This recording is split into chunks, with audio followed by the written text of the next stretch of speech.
Good morning, welcome back. So today is Sunday the 14th of January. It's just before 8 o'clock.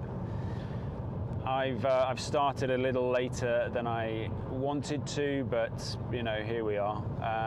The idea is because it's a Sunday, I wanted to get out early and get to where we're going before the car parks all fill up. I'll get to that in a second. Well, actually, no, I'll get to it now. Today's run is another little kind of like Wainwrights circuit. My last video, it was just a standard training run, and we were up round, where were we? Oh yeah, we'd gone over to Hartsop, haven't we? And I did a little Wainwright circuit around there. Today, we're doing another Wainwright circuit, but in a more populated area of the Lake District and one of the more popular spots. Incidentally, welcome back to my 1% in America. Some of you DM'd me after my last video, which was kind of cool. So yeah, thanks for doing that. And I also have a 0.0001% from Norway. That's you, David. So yeah, thanks for watching. But yeah, so today we're heading to Langdale, which is probably one of the most popular spots in the Lake District, after obviously Keswick and all that sort of area. But we're going up to the Langdale Valley, and we're going to do a bunch of Wainwrights up there. Additionally to that, I also want to do another recce of a little. We're going to do a little leg of the Bob Graham.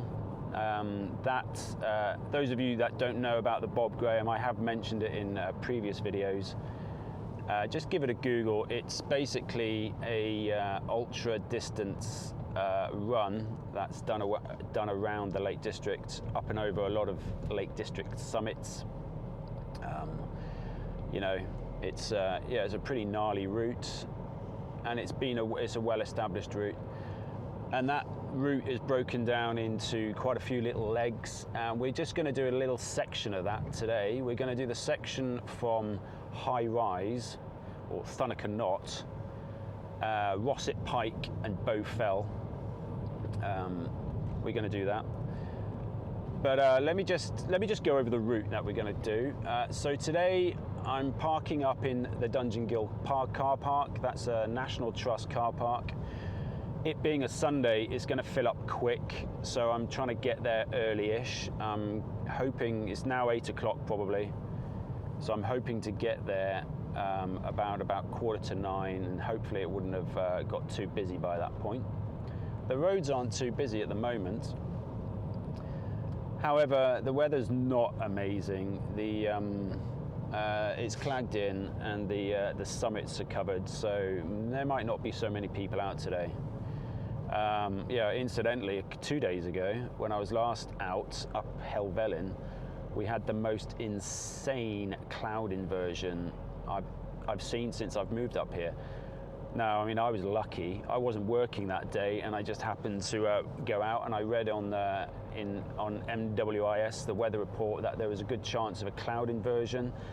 I had no idea how good it was going to be. Literally, the whole Lake District was under a sea of cloud. And you get up onto the high tops, and all you could see is these islands of mountain tops just nestled in this sea of cloud. It was pretty cool.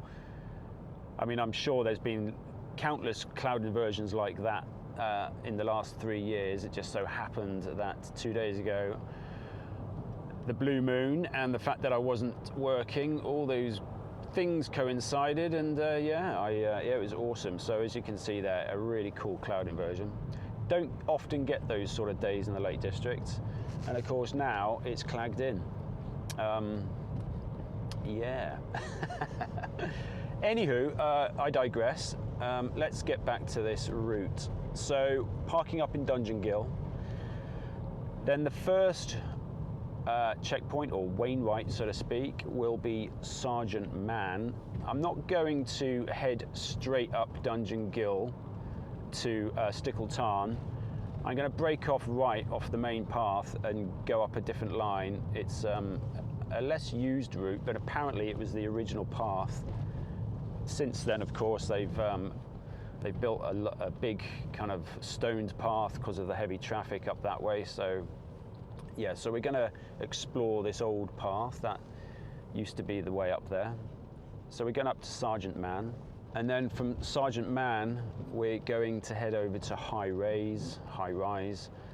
I never seem to know how to pronounce that.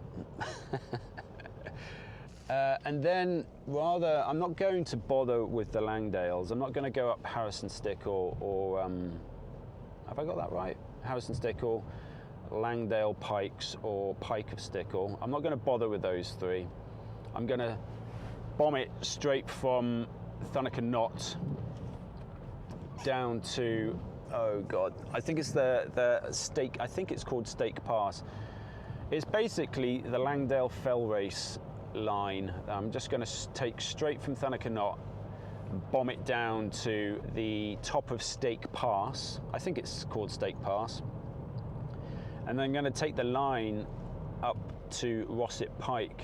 Now that's the kind of Bob Graham line. There's a little marked path on that fell side, but it's not one of the main. It's not a main path, so to speak. So that's the Bob Graham line. You take that up to Rossett Pike, and then the next bit we're going from Rossett Pike over to Bowfell. Now that little section there, that's a gnarly little line. There's no path there, but it's the Bob Graham line, if you will. And I've been up that way a few times. It's a little difficult to find your way up there. You can be, you just follow the little cairns, which we'll see when we get up. I'll show you when we get up there. So yeah, we're going to go from Rossett Pike to Bowfell. Then from Bowfell, we're going to Crinkle Crags, up onto Longtop, Crinkle Crags Summit, going to skirt round the Bad Step, and then we're going to head over to Cold Pike. That's another Wainwright. Of course, the Bob Graham route goes from Bowfell and then you head over to Great End and all that lot. So you go north, whereas we'll be going south down to Crinkle Crags. Yeah, so Crinkle Crags, Cold Pike, and then from Cold Pike over to Pike of Blisco. And then from the Pike of Blisco, I'm going to bomb it down to Side Pike, which is just south of Dungeon Gill. I've never been on Side Pike. There's a kind of little rock formation there called Fat Man's Agony, or what's the other? It's called the Squeeze. It's just a rock slither out against the wall, which I've seen a few photos of recently, so I thought I'd go check that out. It's not a Wainwright, but apparently I was reading last night that he did consider doing it as a Wainwright, but I don't know, old Alfred decided not to make it so for some reason. I think there was too many summits in his books or something like that, and he didn't deem it worthy or something like that. Yeah, incidentally, I was checking out good old Alfred Wainwright. He had some pretty impressive sideburns and nostril hair in his later years. God, if I ever end up like that. Anywho, yeah, so we're going to check out Side Pike.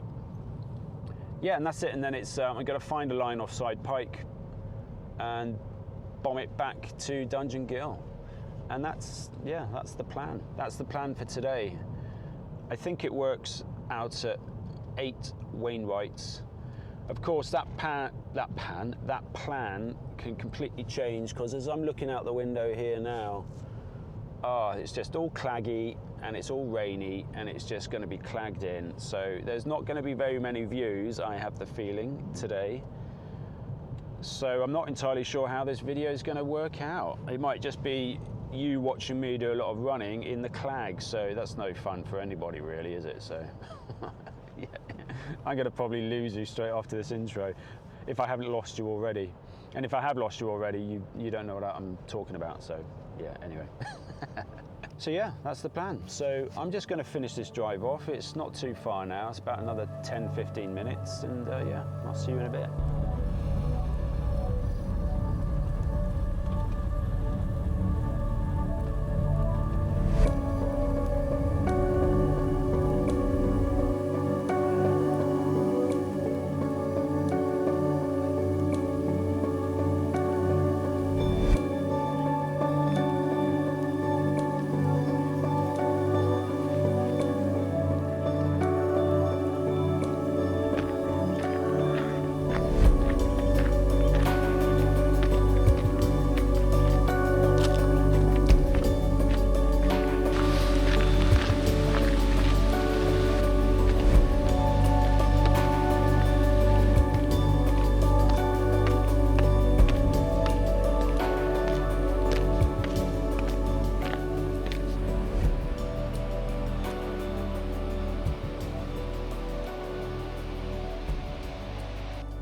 Bit of a cheeky ascent that was. Well, still going, but let me just show you the first deviation that I was talking about back in the car. So coming up from Dungeon Gill, this is the main track that follows the gill, and you can probably just see just over there, there's people on the main path there. We've just come up here, just broken off to the right of the main path and picked up the old path that basically comes round the back end of Tarn Crag. Now this is one of many Tarn Crags in the Lake District. There's a Tarn Crag over by Easdale. I think it's a Tarn Crag. I think I've got that right. But as you can see, just up there, there's very light dusting of snow or frost, if you will, and the clag is well and truly down. And I doubt it's a cloud inversion. It doesn't feel like one. However, I'd love to get up on, to say, Bowfell or something and just be stood above a sea of cloud again. Oh, I still can't get over the other day. It was absolutely awesome. Well, as you can see there, a bit more of the B-roll that I took when I was out and about. I didn't film that run. It was just nice, actually, to be honest. Just bombing it around and not thinking about filming and the usual stuff. I do like filming, of course, hence I make these videos, and I obviously love the sound of my own voice because I can't shut up sometimes. But it was just nice just bombing it around. I don't film all my runs. Some of them I just run. So, but today I just thought I'd bring you along for the ride, so to speak. But unfortunately, well, as you can see, the weather's not too sure what to do. Like over there in the far distance, there's a little bit of clear sky, so hopefully that will make its way over here. And hopefully the clag will lift a bit and you'll get to see some nice views.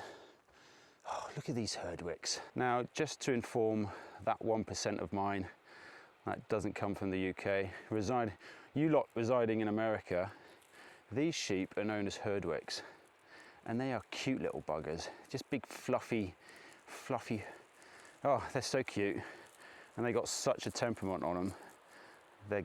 They're leery little buggers. Yeah. Oh, look at that. It's a little bit of snow / sleet. Yeah, these herdwicks are hardy buggers. They live up here on the fells.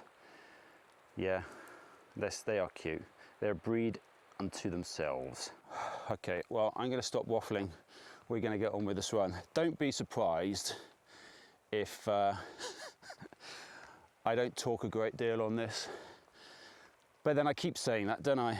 And I keep waffling on. But yeah, because the weather's a bit crappy at the moment and the views aren't so epic, we'll just crack on. We'll see how this run goes. And of course, we'll see how the edit goes. Oh, and additionally, in the interest of just continuing to talk, I'm using my poles today, as you can see. You'll notice I'll be using my poles mainly because I picked up a bit of a knee niggle and I didn't want it to develop too bad. So I've started using my poles and they've really helped. So additional to what I was saying, I think it was the Coaldale Horseshoe Fell Race video that I did. I was banging on about how I've stopped using poles because you can't really use them in fell races, and so I've stopped training with them. It's a good example really, because I've got used to not using them. Now that I am, I feel like I've got a superpower. I can just bomb it up these hills. But the main reason why I am using them is because I've picked up a knee niggle. So the idea is I save my knees on the uphills, so they've still got plenty of strength and endurance in them for the downhills. I used them 2 days ago when I was up Helvellyn during that lovely cloud inversion, and I really noticed at the end of that run was an 11-mile run. I really noticed that my legs were nowhere near as fatigued as what they would normally be. So I think what I'm going to start doing is incorporating a pole run more often. Not always. I don't want to become too reliant on them, so to speak, but it is just nice to mix things up a tiny bit and use poles, because yeah, they're really great. Yeah, you really do notice when you haven't used them for quite a while, using them again, yeah, it's brilliant.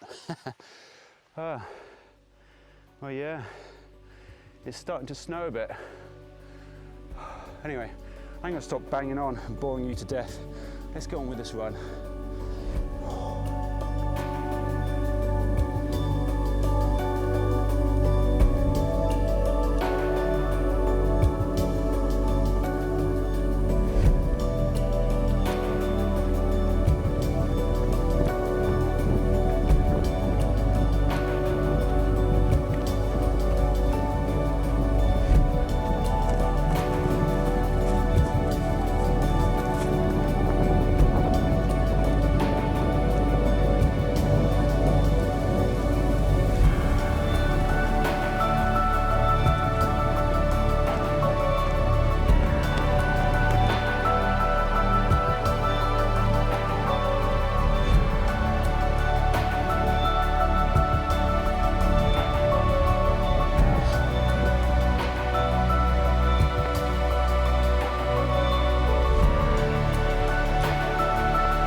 So here we go, high rise, looming out of the clag.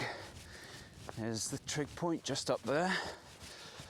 Oh, so it's quite windy, but hopefully this mic is holding up. But yeah, high rise. It's one of my favourite views from high rise over to Glaramara. It's quite dramatic, you know. Not necessarily the biggest mountain or hill or fell, but yeah, quite a nice view. However, unfortunately, you're not going to get to see it today, which is a shame. However, I have been up here quite a few times in previous videos and have shown you the view. I mean, I guess on the plus side, when it comes to editing, if you can't see anything, I don't have to put name tags on the hills, which is quite a laborious process in the edit, if I'm totally honest. Oh, right, okay, next stop. Oh, there's a couple of people over there. So the next stop is Thunacar Knott. Got to find that through the clag now. Yeah, let's go and do that. So it's a pretty straightforward path from High Rise down to Thunacar Knott. You go into a bit of depression, then you've got to climb up onto Thunacar Knott. Oh yeah, I'll show you. Today's shoe of choice is the IROC i3s. However, I'd say not the best choice of shoe for today. I was going to wear my Scott Super Track R3s. What am I talking about?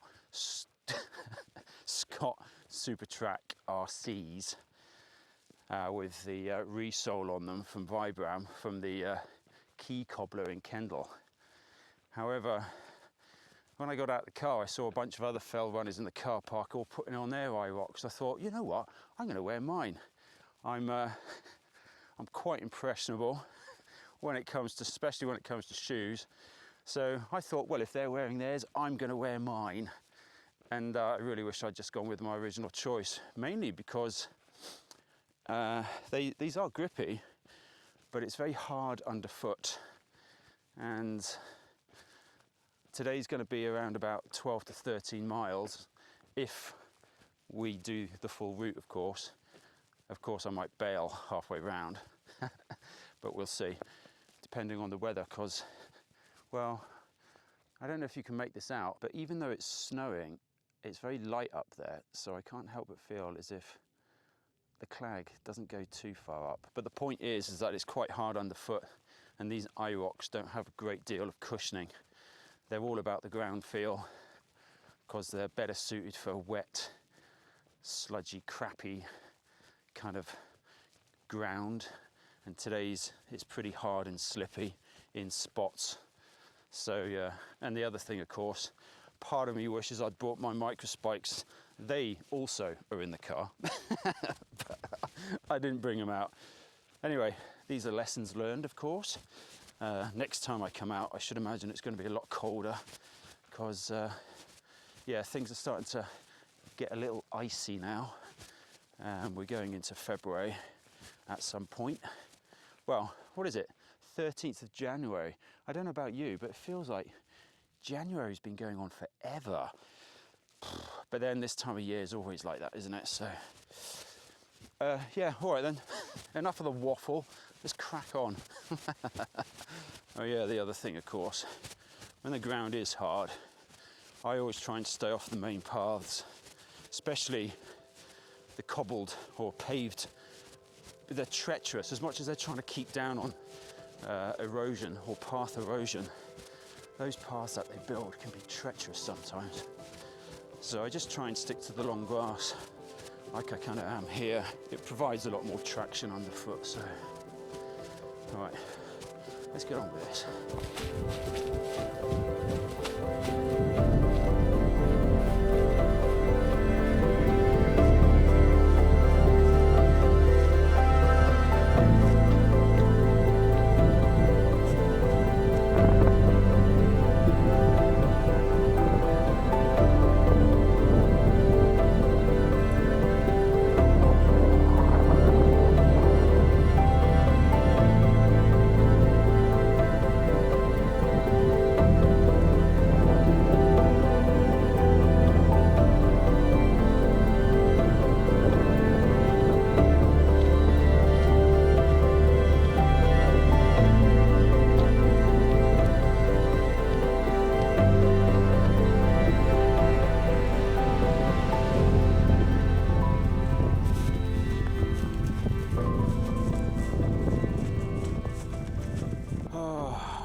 That's right, we're now at the spot, the second point of interest on this run for today. We've bombed it off Thunacar Knott and we've come down through Martag Moor, through those two little tarns that you can see, and we're at the head of Stake Pass, as you can see on the map there.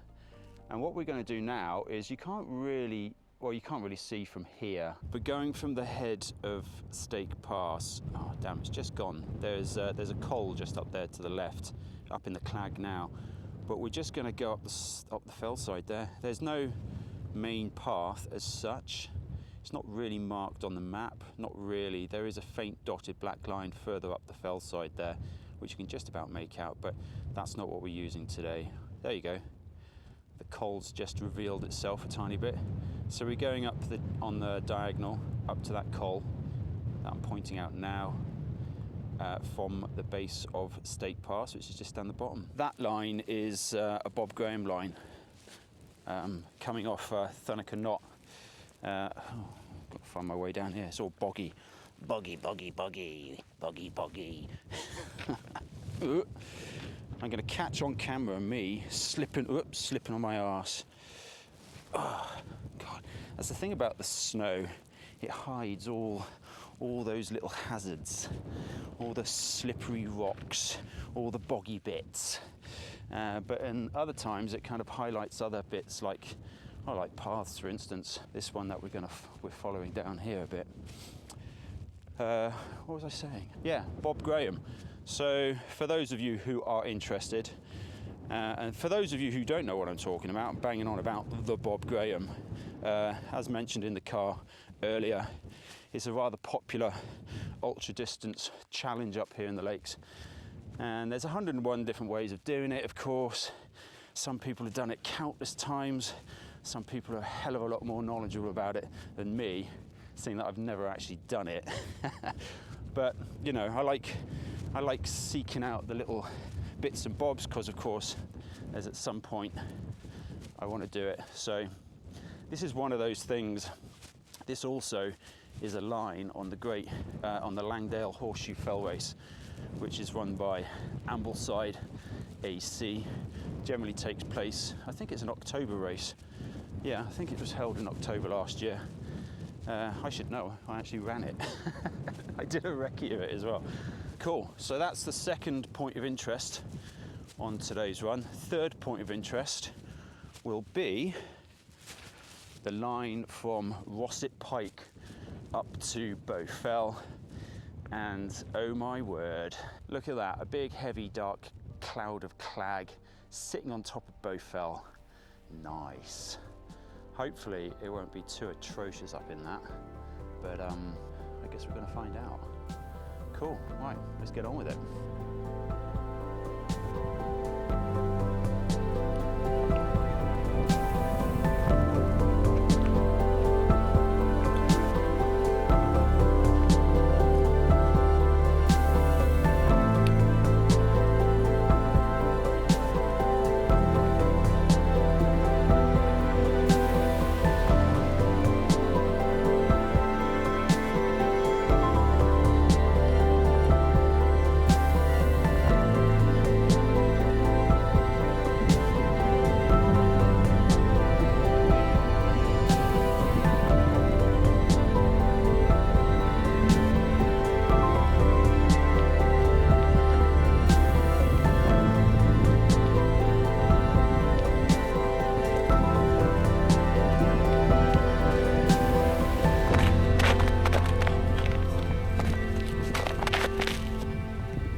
Rossett Pike.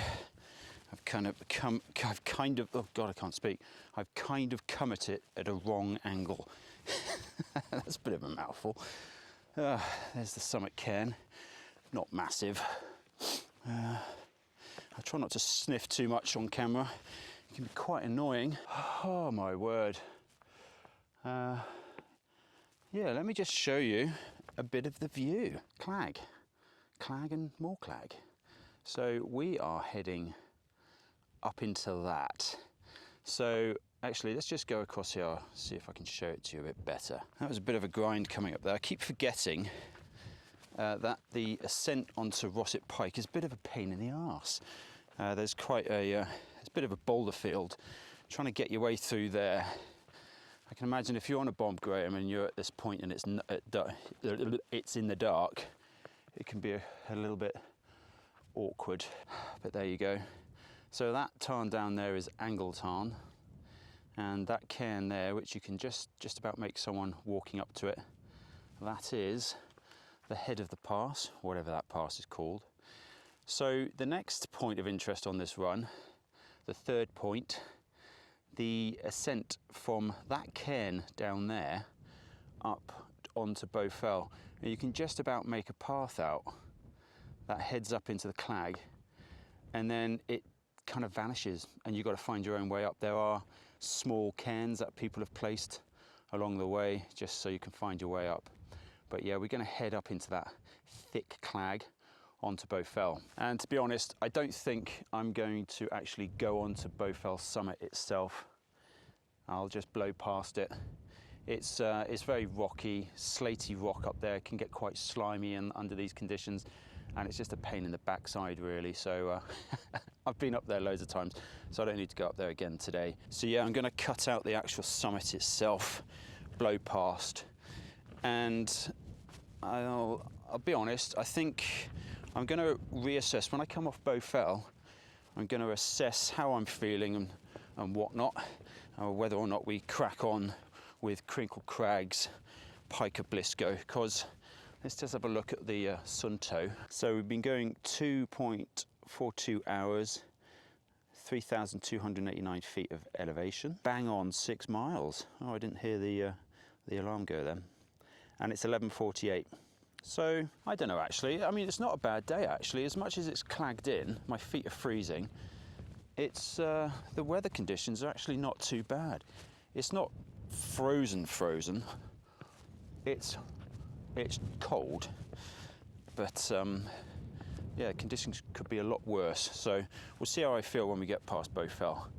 I was going to say something else then. What was I going to say? No idea. Can't remember. Was it interesting? Was it interesting? Did I have something interesting to say? Probably not. Cool. Okay.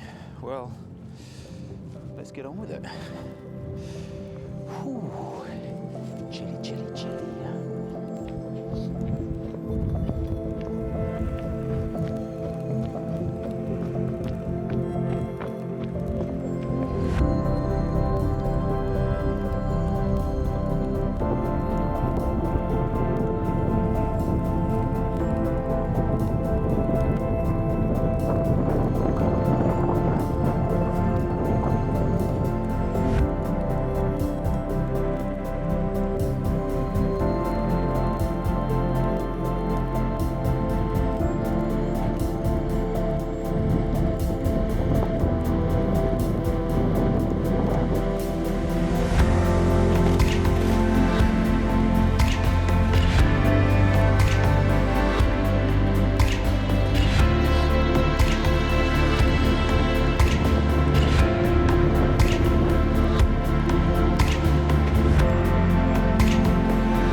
Bowfell, I actually decided to come up onto this summit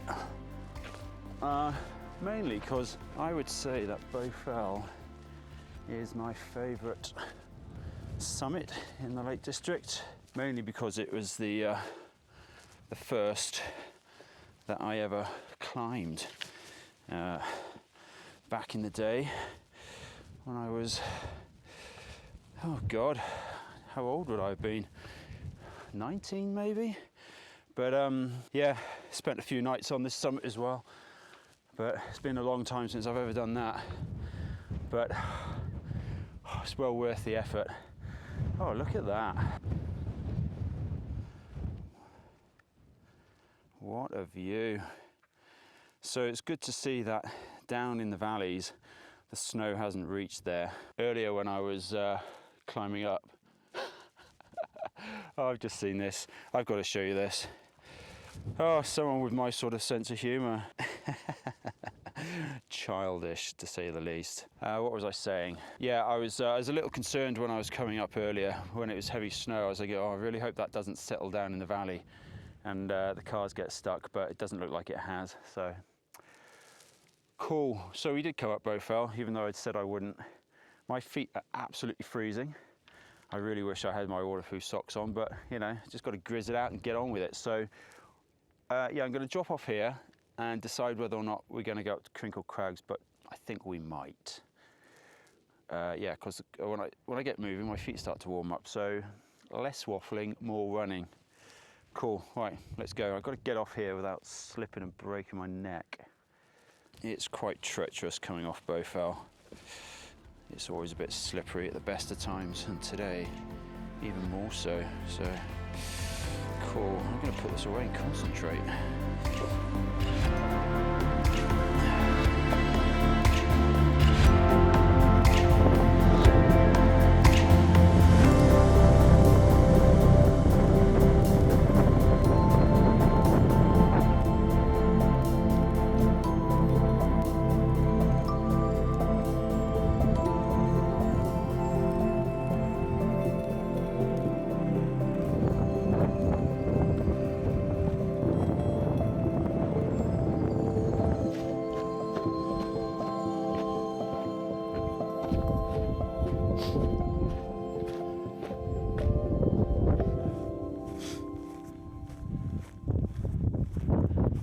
I was just running down here.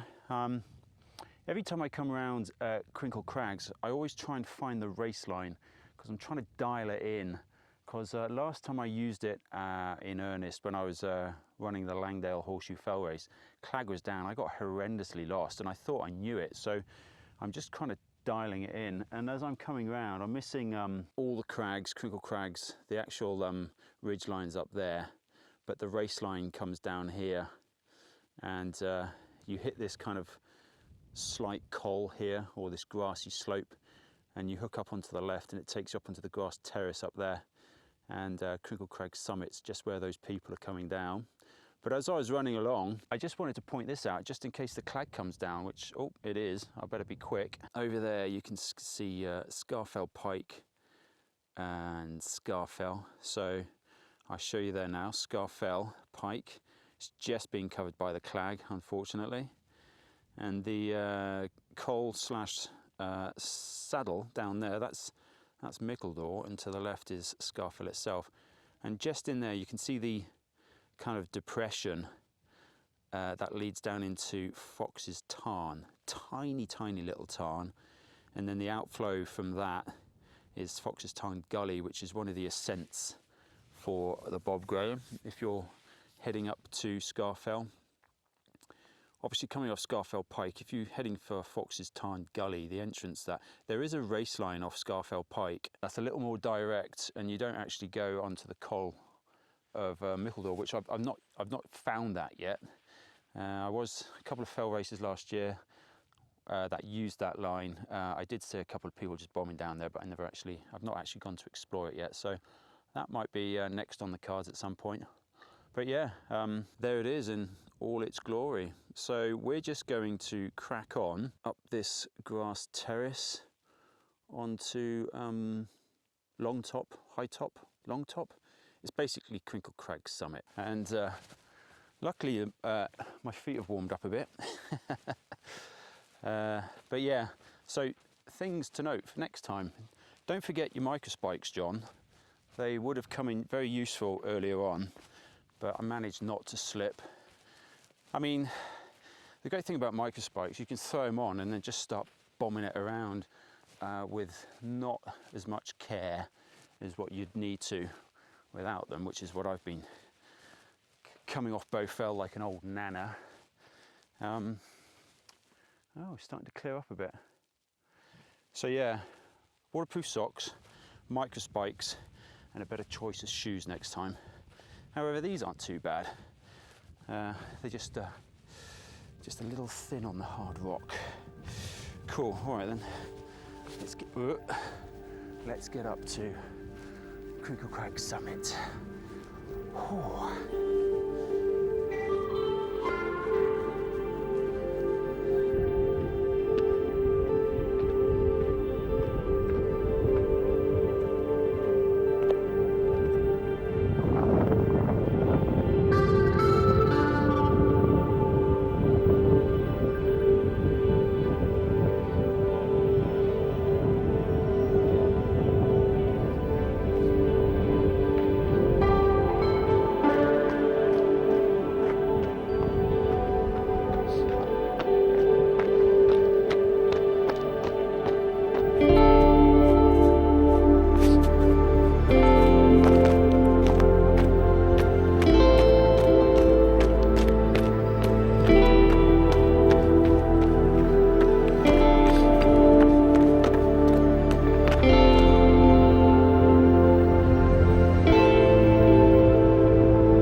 I totally forgot I intended to come up here, coming over Crinkle Crags. I was like, right, Pike of Blisco. And when I came round, I went, oh, hang about. I did say I was going to go up Cold Pike. And I'm glad I remembered, because I don't actually think I've ever been up here. Oh, wow. I do love seeing the lakes from a different angle. I'm so used to seeing it from other angles. I've never been up Cold Pike before. At least I don't think I have. Windy.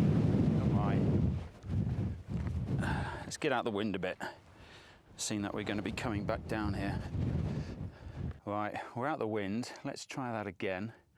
Wow, you can really see over there Bowfell. You can see the big buttress, those striations in the side of the mountain. They're really distinctively Bowfell, if you will. You can really see those today. Crinkle Crags, of course, Crinkle Crags Summit. Then you can see there the Bad Step. And then after the Bad Step, we came round that lump there. I can't remember what the name of that lump is, but we came around that. We didn't bother going over the top of that. Just come around here. There you go, the Pike of Blisco, or the Pike of Blisco. Pike of Blisco. We're going to go up there. And then from the Pike of Blisco down into Bleetarn. As to what we do after we get down there, I'm not entirely sure. I mean, it's not a great deal, but been going 4 hours and 55 minutes, 5,000 feet so far, 9.84 miles. Yeah, I mean, I knew today was going to be a long day. I think today's going to work out at about about 6 to 7 hours, no doubt. I think what I'm going to do now, just to kind of like speed things up a tiny bit, we're going to find a line off here. I'm just going to bomb it straight off the side and see how we get on with that. I'm going to find a line off here, and then up Pike of Blisco. I probably won't say much up there. Yeah. He says, oh my word. That is windy. Where's the line off here? Let's concentrate and get off here. I think I'm going to put my windproof back on because it's a bit chilly now. Oh, here we go. Yeah, it's not been too bad actually. The sun's come out a little bit earlier, which was nice. Clags lifted, which is even better. Yeah, going up Bowfell, you're like, oh God, is it going to be like this all day? But luckily, the sun's come out, so it's a beautiful, clear day now. So let's get on with this run. Let's get up Pike of Blisco and finish this off. Right, let's go.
that was quite a stretch, wasn't it? Oh my word. So, as you saw, blew straight through Pike of Blisco, and we haven't bothered with side pike. Couldn't be bothered, if I'm totally honest. I think we've just hit the 13-mile mark, which is a cheeky half marathon distance. By the time we get back to Dungeon Gill, we've got about another mile to go, I think. Whew. But yeah, I'm just coming into the National Trust campsite in Langdale. Let's just have a quick look at here. Oh my word, look at that. There you go, there's the Langdales up there. And you can see everything we've done in all its majesty. And it's turned out to be quite a nice evening. Weather's improved to what it was when we first started out. I think I'm just going to wrap it up there, to be honest with you. There's not much else to do now apart from just a flat stretch back to New Dungeon Gill. But yeah, that was today's run. Managed to get 8 Wainwrights in. And I wasn't entirely sure if I was going to sack it off halfway around, but I'm glad I didn't, because obviously the weather's improved and it's turned out to be such a lovely evening. I'm going to go to New Dungeon Gill and have a meal in the pub there now. So yeah, my slow cooker wasn't on today, so I'm just going to get a meal in the pub. But yeah, that was today's run. A nice Wainwright circuit with a few little recce's of Bob Graham sections. Yeah, my knee, yeah, it's a little stiff. I can tell that I've probably overdone it, if I'm totally honest. However, these things have really, really helped. Yeah, poles. I do like them. However, I've really noticed the benefits of not training with them, and now as I am using them, yeah, they're great. I feel like I've got a superpower. But yeah, I don't want to use them too much, of course, because you know, I'm training for fell races. I do have that Ultra Snowdonia, that Snowdonia UTS 100K coming up in May the 11th. I'm not entirely sure I'm going to do that, if I'm totally honest. When I was thinking about it the other day, I was like, why did I sign up to 100K? Because 2 weeks later, the Isle of Jura fell race is on, and I don't want to be knackered out for that. So if I do get a spot for the Isle of Jura, I'm probably going to sack off the UTS. And so my place will be up for grabs if anyone's interested in it. I'll let you know how that goes. But yeah, okay, well, I'm going to wrap today's run up. That was today's run, a cheeky 13 to 14 miles. We've done, just shy of 6,000 feet. But yeah, that will take the weekly total of over 12,000 feet, which, I'll be honest, is probably a little too much, especially as I'm carrying a niggle. But hey, you know, days like today and days like the other day, you don't get them often. And yeah, I just love running, so why not? Right. That's that, and I'll see you for the next run or the next video, whatever that's going to be. Thanks.